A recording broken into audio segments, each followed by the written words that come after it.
Hi, my name's Ian Aspinall, and I'd like to read to you some excerpts from my new book, The Partially True Story of Eric the Monkey, available to buy online now. Are we sitting comfortably? Then I'll begin. Book 1, Wild Tales and Monkey Business.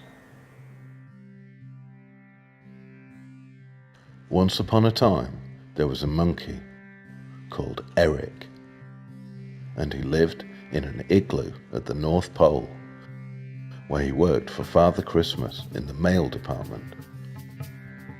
Amongst other things, he was the delivery systems manager at the Christmas Corporation, and it was his job to make sure that letters to Santa were sent to the correct department within the organization. Eric enjoyed his work.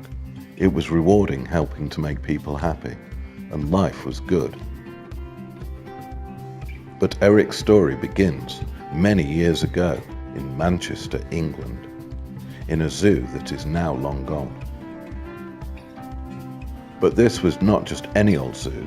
This was a grand Victorian pleasure pavilion, and as well as exotic beasts, there were rides, exhibitions, and fantastic diversions of all kinds. It rains most of the time in Manchester, but despite that, everybody in the zoo was happy. The accountant was happy, the zoo was making potloads of money, the millions of people who flocked every year to marvel at the sights were happy. Even the animals were pretty happy too. Until one day, at the monkey house, something happened, and Eric's story would have been very different were it not for the intervention of one man. Harry was an odd job man who worked in the zoo.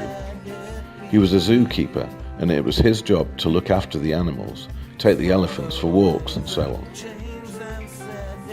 Harry had lived an amazing life, fighting in the big war against the evil empire. And as they marched, they sang their evil national anthem.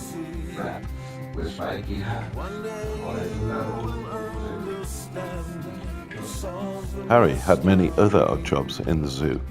He was the daredevil rider on the Wall of Death, and could often be seen dressed as Venetian gondolier, punting visitors around on the ornamental lake that sat at the heart of the sprawling pleasure pavilion. Harry loved all the animals, but most of all, he loved Dorothy, the smoking monkey. For hours on end, they would sit and chat and smoke, back when smoking was cool. And they would tell amazing stories of their adventures before life had led them both to the pleasure pavilions.